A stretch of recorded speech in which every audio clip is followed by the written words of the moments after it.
Today on episode number 442 of the School of Podcasting's morning announcements, we've got a last 5 and 5. We've got a podcast rewind. We're going to talk today about really mining your gold mine that is your audience. In other words, I'm going to tell you how to make a kick-butt customer survey. And if you take my survey, you just might win a free year at the School of Podcasting. Hit it, ladies. The School of Podcasting with Dave Jackson. Podcasting since 2005. That's right. That means in April, I'm going to have a 10-year anniversary. That's because I'm old. Welcome to the School of Podcasting's morning announcements, where we talk about all things podcasting. We massage your message. We tackle the technology. We flatten the learning curve and get you on the road to pain-free podcasting. I am your personal podcast coach, Dave Jackson. Thanking you so very much for being here. Our website is schoolofpodcasting.com. If you need me, just call my name and I'll be there because you got a friend. Schoolofpodcasting.com/contact. It's that easy. And if you're new to the show, I'd like to just get to the point. Let's just get to the point. And we like to start off with, kind of dip our toe in the podcasting pool. And a couple weeks ago, I interviewed John Wilkerson of the Wired Homeschool Show. It was a great show. We talked about how does that guy podcast with 7 kids in the house? In the immortal words of, I think it was Homer Simpson, holy moly. How do you do that? Well, I also asked him about a last 5 and 5. You know those. And now it's time for a last 5 and 5. What were the last 5 podcasts you listened to? And here's John's answer. John, man, I want to thank, before I let you out the door, we have another pop quiz for you. Yep. You can cheat and look on your phone if you'd like, or whatever it is you use to listen to podcasts. Not so much what were your last 5 podcasts, but what were the last 5 podcasts you listened to? And if you can tell me a little bit about each one. And Sure. I was actually waiting for this question. So one of them is the Spirit Blade Underground. And it's a really cool podcast. It's about geek entertainment and faith as well. But what's really cool is this guy also has audio dramas that he sells as well. They're highly produced and they're really, really cool. And this is kind of what he does to advertise them, so to speak. And it's not even a ton of advertisement. When there's a new audio drama coming out, then he kind of ramps it up. But most of the time there might be, in 1 month, he might mention it once or twice. So that's really cool. So the Spirit Blade Underground is one that I listen to. Another one I listen to is the Sci-Fi Christian. Okay. Which is that's Ben and Matt. They get together and they discuss sci-fi topics from a Christian perspective. Okay. Which is really cool. And right now they're in the middle of the top 100 sci-fi authors as voted on by their listeners. So that's really cool. I listen to Scott Sigler's books. Yep. Really been enjoying that. I think that's 3. Yep. And another one is someone's banging on a door in my house. It's always fun. It's always the greatest. I listened to yours this morning. So there you go. Which is really nice. I have to tell you that I've heard your name bandied about the podcasting world for years. And just never really listened to your podcast. I'd listen to Cliff, I listened to Daniel, and they've mentioned you repeatedly, and I said, I'm going to have to check out Dave because I've heard about him for years, and I have to say I just love the unique quality that you bring to talking about podcasting. It's always upbeat. It's always really. I think if we were neighbors, we would be really good friends because I love your sense of humor and everything. It really jives with mine. So Well, thank you. I appreciate that. So I've really, really enjoyed listening to your podcast. All right. And then the last one would be Homeschooling in Real Life, which is another homeschooling podcast. And these folks, they, a lot of people have these preconceptions about homeschooling, and that everyone's all organized and it's all perfect, and all the wives wear jean jumpers and the dads, work from home, and they shatter all of that. And it's just wonderful. It's great to listen to. That's hilarious, man. Well, I got to thank you for the kind words. I'm trying to remember. Oh man, I wish I could remember what it was. Barry Katz Industry Standard. He's a guy that's been the manager of Dave Chappelle and a lot of really famous comedians. And it's all about, he interviews executives of NBC and things like that. It's all the behind the scenes of entertainment. And he was talking, I think, with Louis Anderson. And he said, he always asked him, what are your advice? And Louis Anderson said, don't forget to be yourself, because, number one, that's what's going to make you you. And he says, and when you can't be yourself and just enjoy being you, he goes, whatever you love in a few years, you're going to hate, because it's going to be a job, because it's not, you're doing something that you have to work at being something that you're not. He's like, yeah, that's so true. And I was like, man, that's really good advice. And that's when I thought, there are times that I'm a little goofy and I go outside of the lines, but I'm like, that's, if you like me, you like me. And if you don't, go listen to Daniel or Ray or Cliff or Michael Dell or any of the other. Now there's John Lee Dumas has another podcast about podcasting. The guy from 5x5, they're sprouting up all over the place. So, there's plenty to listen to, and I'll just be over here and be myself and go that route. So, well, thank you for your last 5 and 5, and best of luck with the Wired Homeschool. Again, you can find that over at thewiredhomeschool.com. And there you go. Super nice guy. Thought it was kind of funny that he's like, I got noise in the background. I'm like, you got 7 kids? Of course you do. And, it's interesting that was recorded in episode 440. So if you go to schoolofpodcasting.com/440, today on Ask the Podcast Coach, which you can find every Saturday at 10:30 a.m. Eastern Standard Time, or just go to askthepodcastcoach.com. And Daniel J. Lewis from the Audacity to Podcast, he was in the chat room today. And he said there was somebody that said they didn't like his show because he's too in-depth. And so Daniel said, well, check out Dave. He usually covers multiple topics in a show.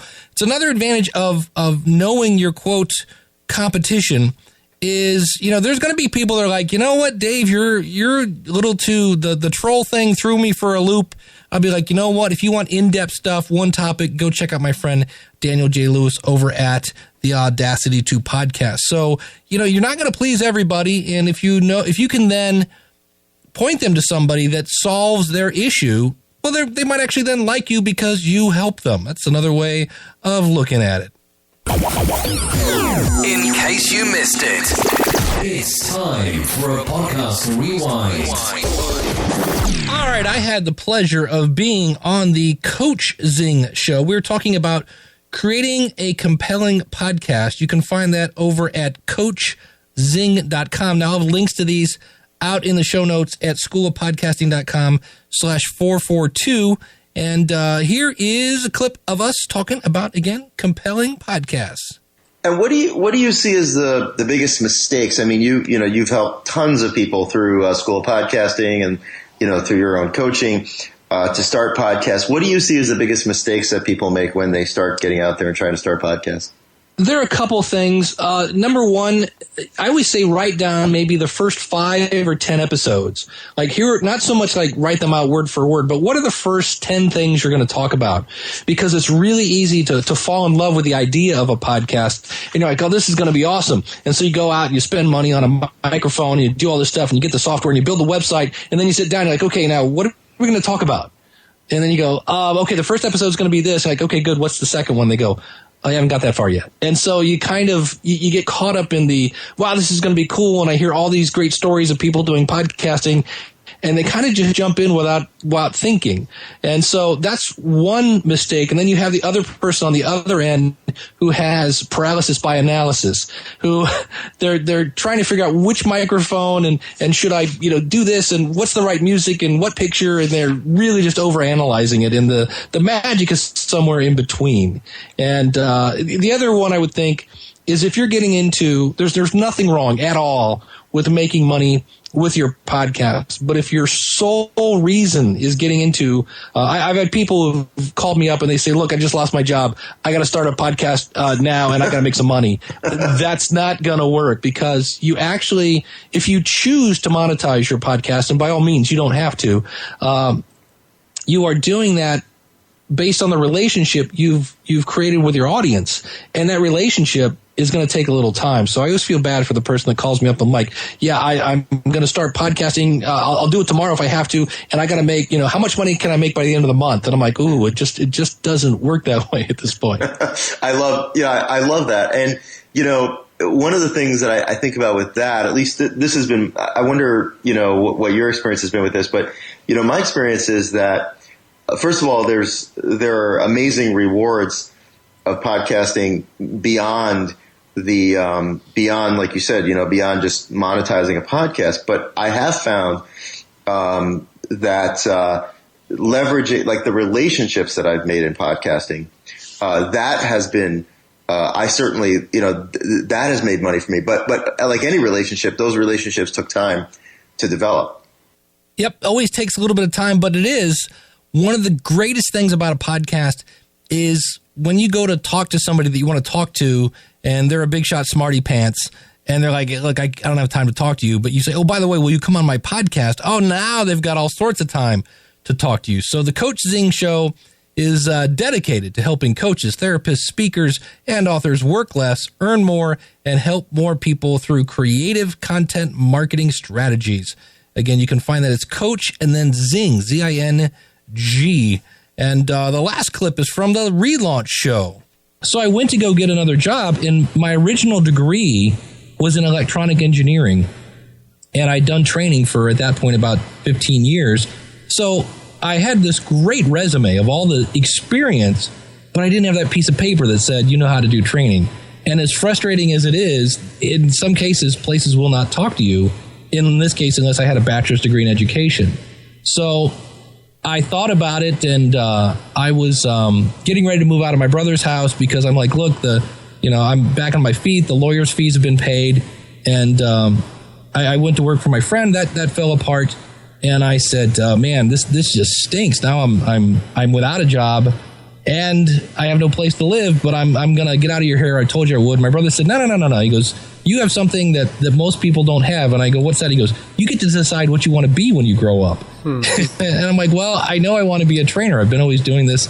I just don't have the piece of paper. So he said, well, hey, you've already got one degree. It'll probably take you 2 years to get the other one.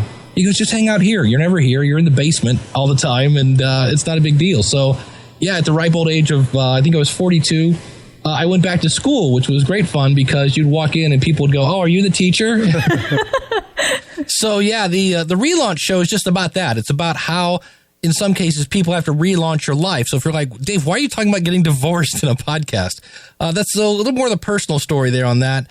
The relaunch show is a daily radio show for career changers, difference makers, and those with a dream. Feature interviews of today's and most in-depth experts, thought leaders, and relaunch artists. And you can find that over at relaunchshow.com. And again, I'll have a link to this out in the show notes at schoolofpodcasting.com/442. Yeah. All right, I want to cut to the chase. I don't want to make you wait. You're like, wait, how do I win a year at the School of Podcasting? Very simple. Go to schoolofpodcasting.com/2015-2015S for survey. And we're going to talk about how do you, we often say a lot of times the answer to a question is, well, I don't know, ask your audience. I'm thinking I have a long show. I'm thinking of doing a shorter show. Should I have the same feed? Should I not? I don't know, ask your audience. I'm thinking about talking about bringing on I don't know, ask your audience. So, all right, Dave, how do you ask your audience? And the thing I want to keep in mind here is I think we hesitate to ask our audience because we might think we're bugging them, but we're actually not. If you think about this, the people that actually take part in your survey, which I did a lot of research on this, it's hard to get a number on how many people you can expect. If we go back to Jared Easley's book, he mentioned 3%. That's probably about right, because most of the research I found said 1 to 5% of your audience is going to come in and actually take your survey. It'll be a little more the better suited they are to you, but in other words, don't get too brokenhearted if you only get 10%. That would actually be great.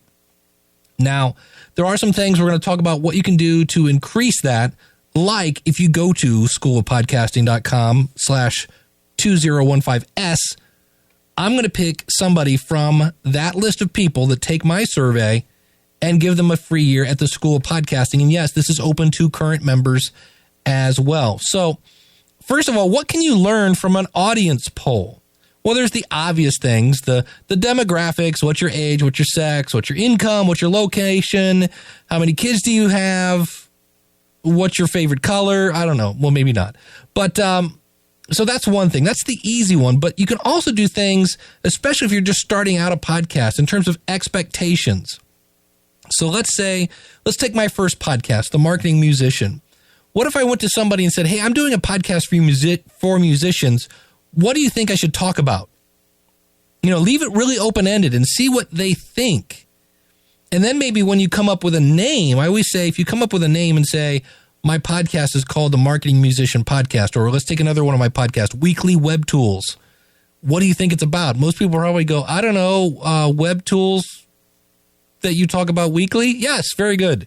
So you can use this to set expectations, find out what your audience is expecting to hear, and then use that to create better content. You can also find a gap. In other words, what is the most common frustration that you have when you listen to podcasts? Some of us call that pet peeves, right? You're going along and all of a sudden they're talking about their cat and you're like, I didn't tune in to hear about your cat, and it's one of these. And now it's time for a pet peeve. Right. So you could actually ask your audience, what's one of your pet peeves? And then don't do that. If you're brand new, you can ask your audience, and you're like, Dave, I don't have an audience. Well, find a group. Go to a Google group, make friends with people. Go to a Facebook group, make friends with people. Notice we're not skipping that step and say, hey, I'm thinking of launching a podcast. What do you think of a name? And you can actually point them at a poll, and I'll talk about what polling system I use. I used it a lot tonight to make this survey. It's actually pretty cool. In the School of Podcasting, we have a private Facebook group. And one of the things I see people do a lot is they'll upload their album artwork. Like, I have this one and this one. Which do you think is best? So, get some feedback on that. Whenever you can, get feedback from your target audience, but get some feedback on that. And that's what you can do with a poll. The other thing that I have in my poll is I ask you to describe my show.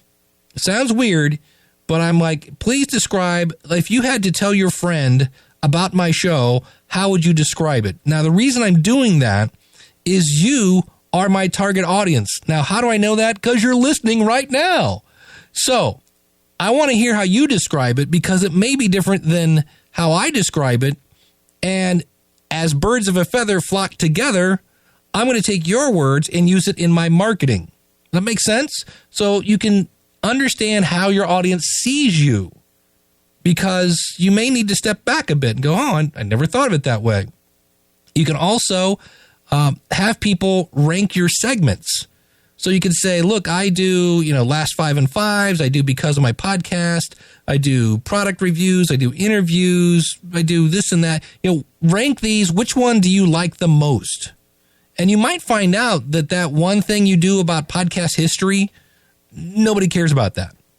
And so you don't have to do that segment anymore. You might find out that there's something that your audience goes, yeah, you can keep that one. Michael Hyatt of michaelhyatt.com, author of my favorite book, one of my favorite books, Platform. He calls these psychographics. And this is things like not just how old are you? Are you male or female? Things like that. And that's not to say that's not important, but what's your lifestyle like? What's your interests? Where do you shop at? What are your dreams? And then he always throws in, what are your pain points? If you know what is causing your audience pain, maybe you can find a way to eliminate that. And if you can eliminate somebody's pain, they're going to like you. And then some other things you might be able to find out is behaviors. How do you consume my show? How often do you consume it? How long do you consume it?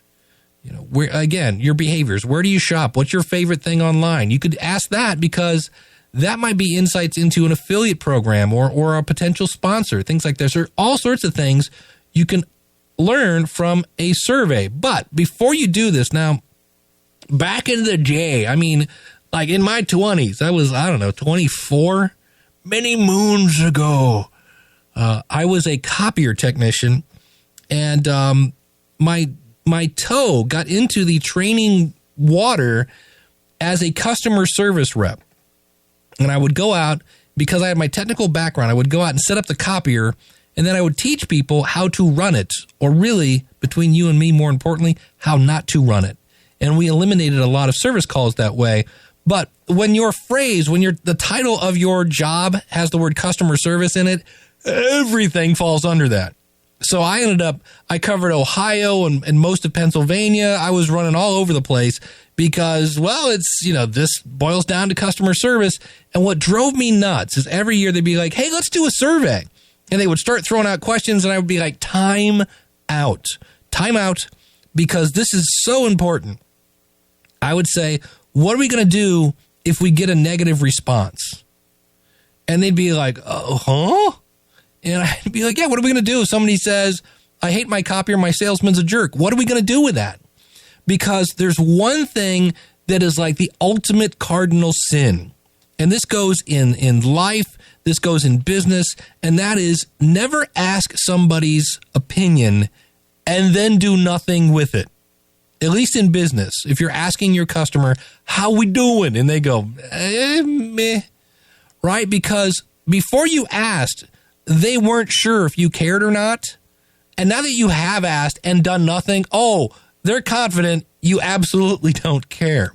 So I always told them, before you do a survey, be ready to do something with that information.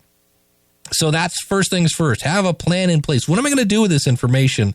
And there are some things you should do before you just sit down and start throwing stuff out there. You kind of want to have a clear, concise survey. So you want to ask yourself, what's the objective? What is the goal of this survey? What are you looking for? And then write that down. It might be, maybe I'm looking for ways to shape my content. Maybe I'm looking for new segments. Maybe this one's geared towards finding sponsors, so I need all that demographic information. Those are the things you need to think about and kind of aim your survey. Because it's not going to be, how old are you? What's your favorite color? And tell me what you were in high school. Were you a jock, a cheerleader, a nerd, or whatever, right? Because those are, it's all over the place.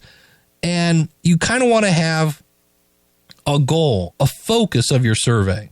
Because otherwise it'll be 400 questions long and go nowhere. So you want it to be short and to the point. Now, I did some research on this. SurveyMonkey.com, along with Gallup, of course, the employer of one Jim Cullison, my co-host for Ask the Podcast Coach at AskThePodcastCoach.com, as well as TheAverageGuy.tv. And so these are two well-known survey companies, and they say the survey should take 5 minutes or less. Now, I went through my survey, and like the one page is like, what's your name? How old are you? Are you a male or female? That page took, I don't know, 8 seconds. So I blew through my survey in about 2 minutes. And so they say should take about 5 minutes or less. 6 to 10, yeah, okay, that's acceptable. But SurveyMonkey and Gallup say they see significant abandonment rates after 11 minutes. And you're like, really? Yeah, well, do you remember that guy in junior high that didn't care about his grades, and about, 2 minutes into the test, he'd be like, whatever. Everybody gets C, whatever. They just, 3s for everyone. And they would just draw a big circle down instead of drawing in the circles, right? Well, if it gets too long, that guy, he grew up. and he's going to give you the exact same thing. It's like, whatever, B, B, B, B, B. Everybody, straight B's for everyone. So when it gets too long, they quit the survey. And now there are things you can do, like in my case, offer some sort of compensation or a chance or a reward to go through the entire survey. So that can help people get through, a little incentive that way.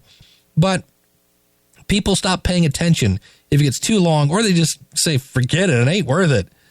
So keep it clear. And now some of this is kind of like, duh, but to ensure that you collect valid survey results, make sure you include instructions on how to answer the survey. Now, I went overboard on this.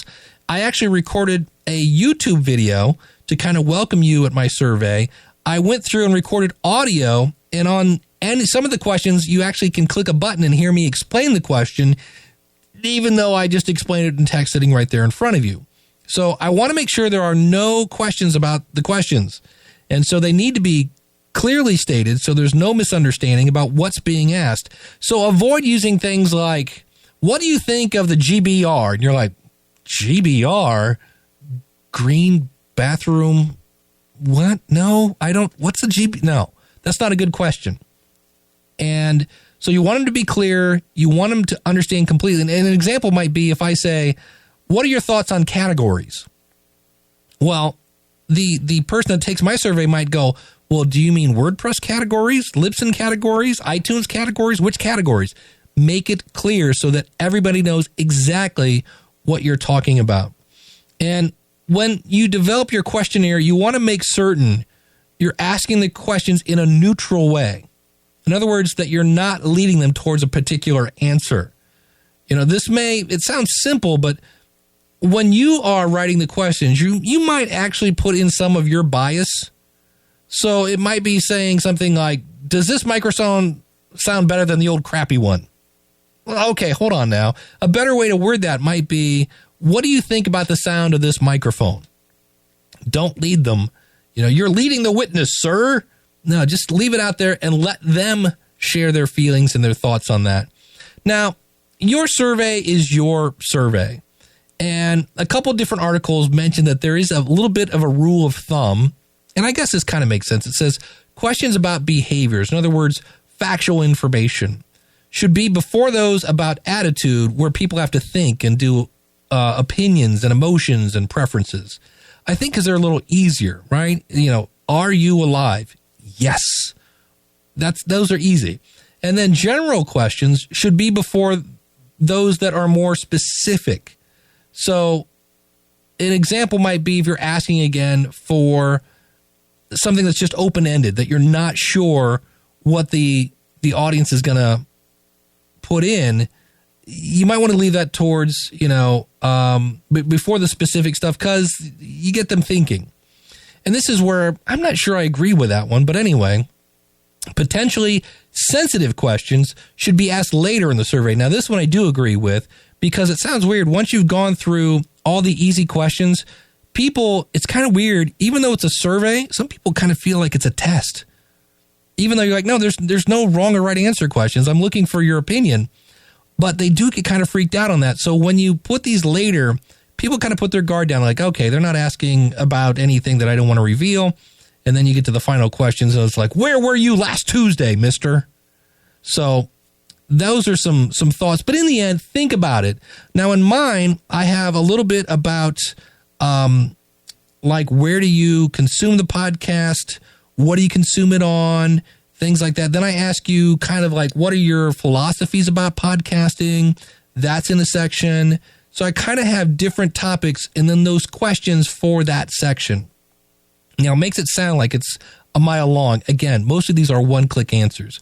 Now, there are some strategies for questions. It's best to use non-structured questions when you, again, are exploring new ideas. And if you don't really know how they're going to respond, you're like, well, I'd put A, B, C, and D, but I don't really know what those are. That would be an open-ended question. And so that's where you can just let them fill it in. And you can even have it be a short answer or a long answer in most polling systems. And an easy way to get insights is to use a scale. And this can be like a multiple choice question. And what I always tell is always use an even number. So, for instance, if you say, what do you think of the podcast in general? 1, I hate it. 2, meh, I can take it or leave it. 3, it's not bad. 4, I love it. Now, if you do 5, write an odd number, or 3, what happens is you have 1, 2, 3, 4, 5. Kind of picture that left to right, right? 1, 2, 3, 4, 5. Can you see now in your mind how 3 is smack dab in the middle? When you use an odd number, it's really easy again for somebody to go, look, I don't have time for this. I'm just going to give you a 3 on everything. Smack dab right down the middle. Whereas if it's an even number, 1, 2, 3, or 4, and you go, okay, do you like it or love it? And they're like, now they've got to pick, okay, I don't love it. I don't hate it. Are they going to go with 2 or 3 if there's only 4? 3 means, they kind of like it a little more than they hate it. 2 is, I'm leaning towards I don't like it. So stay away from odd numbers in a scale. That is one of the things you want to do. The other thing that you want to do in some cases with I would do this at the beginning of the survey, but you can also add it in between just to remind people, and that is, why are they doing this? So you might want to remind people that, hey, by filling in this survey, I can shape the content of this podcast to better meet your needs, right? Always explain how people are going to benefit by their actions. And by explaining the why, it's just an adult thing. In my travels in the education world, adults need to know why. You can go to a 2-year-old and go 1 + 1 = 2, and they're like, all right, daddy. You go to that to an adult, and you're like, 1 + 1 = 2, and they're like, how is that? And you're like, okay, hold on.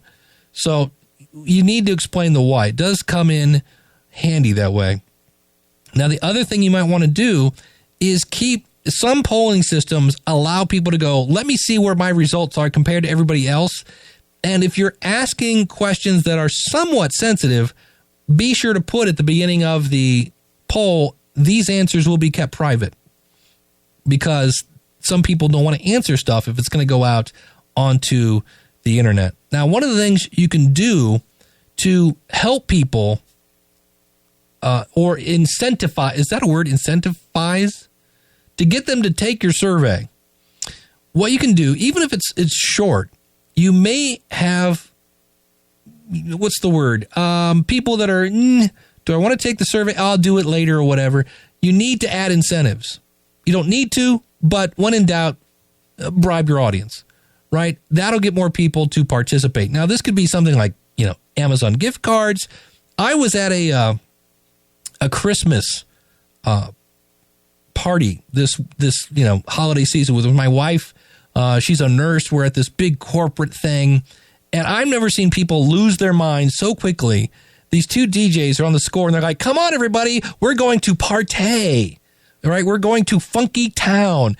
And just nobody's on the dance floor because they don't want to be that guy at the Christmas party, right?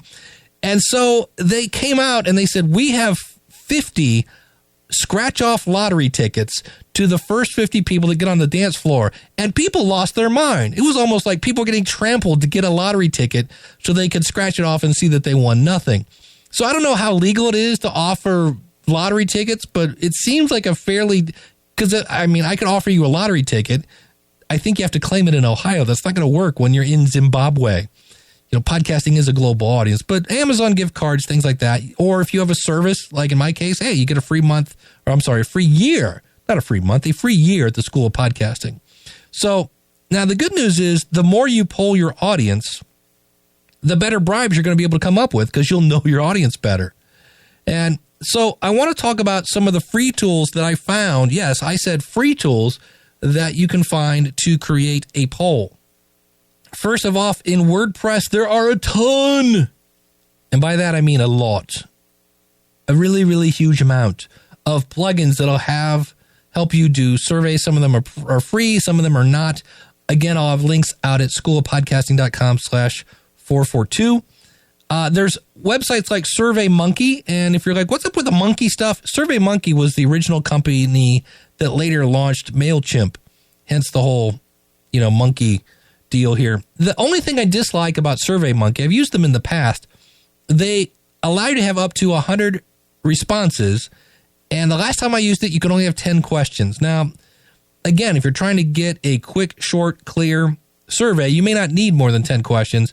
And if you're only getting 1 to 5% responses, unless you have a ginormous audience, you may not need 100 responses. But I like to have my options open.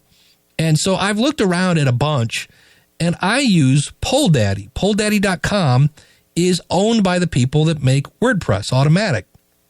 And it's a free service. Now, is their free service wide open? No, there are a couple of things like you ready for this? You can only have 1,000 responses per month. That's a lot. So, and it's not white labeled, meaning it's going to say, thank you for taking the survey. Click here to make your own at polldaddy.com. You can't do a lot of editing in terms of, they have 15 different preset themes, but in terms of really customizing with the CSS and things like that, you can't do that. You can actually close a survey after a certain date. So this one closes on July 30th. So if you go to answer it on July 31st, not going to happen. So again, go over to schoolofpodcasting.com/2015S to take the survey. You can also require responses. So most of my questions are required because otherwise, why am I asking them? It actually auto numbers the pages and questions. So that's kind of cool. You can drag and drop them around. It's really pretty cool. And you can also randomize your choices. So if you're actually doing something and you don't want, this question to always be question number 6 because people could share the answer, that's kind of more of a school thing, but you can have things randomized. You can also brand your survey with a logo. Now, some of the things you can't do is you can't create a custom welcome page. Well, here's what I did. I made a YouTube video that says, hey, thanks for taking the survey. And when they're done with the survey, yeah, you can't make a custom thank you page, but I made a custom audio at the end that says, hey, thank you very much. Now, I can't print the PDF version, but you can get all the stats and all the information. You can actually paste your poll on Facebook and Twitter. There are 3 different types of website pop-ups. So I'll be putting this on the website, I believe. I'll see how annoying it is so that people, when they come there, can actually take the survey. Because my idea is to get the ability to, get as much information in there. You could actually generate a QR code. So if you're going someplace, you could say, hey, here, click here and take the survey. And speaking of that, you can actually collect responses offline using an iPad or an iPhone. And as you might imagine, since it's owned by the same people that do WordPress, it's fully integrated with WordPress. Now, in terms of reporting, you can see the reports, you can see all the details, you can see the charts. The free version doesn't allow you to export anything. So there's no filtering, there's no location. Now, of course, you could ask that question, where are you? And that would fix that. But you can't share your results with other colleagues or clients. So there are some things. Now, you can actually be notified via email, via RSS, so you can actually make a feed to get your responses, in Feedly or things like that. So again, it's pretty cool. There's no real support for this. You can email that, but it is free. Now, if you want the let's say you're going to start incorporating, a survey of the week in your show, it's $200 a year. And it does give you all these other things I talked about. You can download the numbers. You can crunch it. It's white labeled. There are other features that, and you can really customize the way it looks. So it's like $17 a month. But for me, I'm just, I'll deal with the fact that it says PollDaddy at the bottom. But I've used other services. I really like PollDaddy and the fact that it integrates so well with WordPress.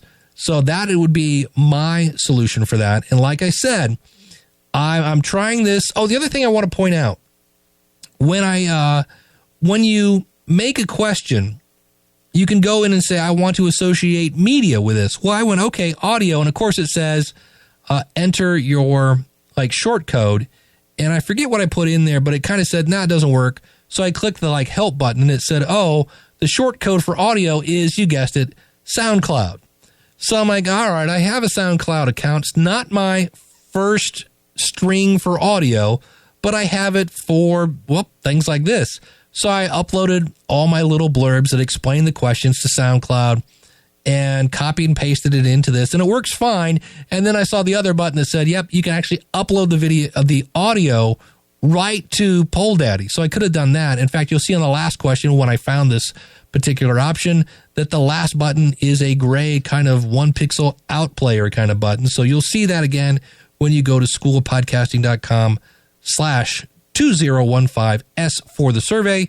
And again, you can win a chance to have a free year at the School of Podcasting. Yeah, yeah, yeah. I want to thank you so much for tuning in. Hope you had a great New Year's Day and holiday, things like that. I had a great holiday. I got great news from my stepdaughter who lives in South Carolina. She's down there following in mom's footsteps to be a nurse, and she met herself a nice Southern gentleman, super polite, and she is now engaged. So I will be getting a future son-in-law in, I don't know, they haven't set a date or anything like that, but it's just great because they're a great couple. He's a great guy. You always want, your daughter to find somebody cool. And this guy's super smart, super nice, super considerate, and makes a ton of cash, which is nice as well. I do want to offer a quick apology to Jeff from daggersofthemind.com. Now, if you downloaded last week's episode, of course, that was the one, My Favorite Podcast Is, and this is where people talked about why they listen to podcasts. It's something we do every year, and somehow Jeff's file went missing, and he said, well, I'm really bummed I wasn't included. Remember, I sent it back to you. I went through my Gmail. I don't know where it went. It went the same place Steve Stewart's file went. It's in the dryer with the socks, and it's now vanished. So check him out, daggersofthemind.com. He takes quotes from celebrities and then kind of does a podcast around them. And Ray, you'll be glad to know, his favorite podcast is the Podcasters Roundtable. So rather than have you go back and dig out schoolpodcasting.com/441, I'm just going to play Jeff's clip. Hey, Dave. This is Jeffrey K. Holbrook. My 3 favorite podcasts are Your School of Podcasting, Ray Ortega's Podcaster Studio, and the Audacity to Podcast with Daniel J. Lewis. This being said, if I must choose the podcast, it would be Ray Ortega's Podcasters Roundtable. It's a roundtable discussion of all things podcasting. You can find it at podcastersroundtable.com. Never heard of it. On this show, I can get the benefit of all 3 of the Podfathers in one show. And once you add in all the other podcasters from an amazing variety of shows with their varied perspectives, I get the biggest bang for my podcasting buck. There is also the dream. I've recorded only 10 of my own shows at this point. I have no chance to be a guest on any prominent podcast since I am such a noob and have limited experience to make an interesting interview. On Podcasters Roundtable, I could be, however, since the format calls for such diversity. It's the Everyman's Podcast. My show is called Daggers of the Mind, the Philosophy of Celebrity Quotes. Each episode, I take a couple of quotes from prominent and famous individuals and explain how their wisdom can apply to us in our everyday lives. Here's a teaser. On December 1st, 2014, one of the quotes will be from no less a personage than the new Media Expo podcasting director, Dave Jackson. Who? You can find my show at daggersofthemind.com. Now, a little bit more about last week's episode. By the way, thank you, Jeff. I really do appreciate that. And he's a good guy. It's on his website. Everything's been updated. Speaking of that, special thanks to Steve Stewart from Money Plan SOS. Steve was nice enough to alert me that there were some weird formatting things with the PDF, including, of course, in a way, kind of typos. I'll explain more about that maybe in the future. I used a new service called Grammarly to do like an Uber spell check. But what I did was I went to most of the people that submitted it and said, hey, here's my favorite show. And I also went to those shows that said, hey, you've been voted my favorite podcast. I went to most of them. I was amazed that there are many podcasts out there that make it really hard to contact them, as in like there's no contact page. And in some cases, I had to go to Twitter to then do an @ tweet to say, hey, just so you know, you were mentioned over here. And now One of my favorite interviews last year was Jared Easley from starvethedoubts.com. He's also the author of the book, Podcasting Good to Great, How to Grow Your Audience Through Collaboration. It's a really good book if you haven't checked it out yet. And Jared talked about it's those little things, right? We want to have this big bonfire of an audience that's just growing and growing and growing. And one of the things you can do, of course, is try to find new people. But another thing you can do is find those people who are already listening. And you know how when you have a fireplace and you have the embers, you kind of blow on them and they start to grow and they glow and eventually they might spark into a fire. Jared actually emailed Kim in this case, who said, hey, I think this is one of my favorite shows. She actually had a tie, which, Kim, you're not allowed to have a tie. No ties next year. And Jared copied me on the email where he said, thank you so much for listing me as one of your favorite podcasts. So it's those little things. And now that doesn't mean the other people didn't. They may have, but Jared was the one that copied me on it. And I went, you know what? That's just so stinking Jared Easley. So I highly recommend his book, Podcasting Good to Great, How to Grow Your Audience Through Collaboration. And look at your website. See if you have a contact page, because it's so much. We talk about connecting with your audience, and then you make us look for the about page. You find for a contact page, and it should be called Contact. Some people like to put the contact information on the about page, and you could do that, but you should probably have a page called Contact, because again, just like your survey, you want things kind of clear and simple, and there's not a whole lot more clear and simple than a page labeled Contact when somebody's trying to, you guessed it, contact you. So if you don't have one of those, I highly recommend, because I was really amazed at how many people I'm like, okay, I'd like to let these people know. And yeah, okay, if I had to search for it, I didn't let you know.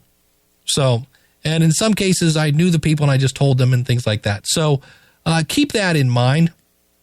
And that is going to do it for this edition of the School of Podcasting's Morning Announcements. Happy 2015. Want to give a shout out to Isabella Russell and Mike Russell, who probably by the end of this month, I think they're down to a couple weeks of having a new Russell will be amongst us. So my thoughts and prayers go out to you. I know this is when pregnancy is really not fun and kind of scary, but I got an email from them, so I just want to give them a quick shout out, and a quick shout out to you. 2015 is going to be great. Go out to schoolofpodcasting.com/2015S, 2015S. Take the survey, and you might win a chance to have a free year at the School of Podcasting. Now, if you don't want to wait till the end of the month to see if you win one for free, just go out to schoolofpodcasting.com. Use the coupon code LISTENER, and you'll get a discount off your first month. And let me remind you to live today like, well, it's your last one. Live tomorrow like it's your first. And don't ever let your problems bring out your worst. Don't ever take your mind off. Whatever is your goal, be true to yourself and follow your soul. Love that song. It's not so much good as a show ending, because I have to start taking oxygen. It's a little long. But thanks so much for tuning in. We'll see you again real soon with another episode of the School of Podcasting's Morning Announcements. Take care, and until next week, class is dismissed. Take care. God bless.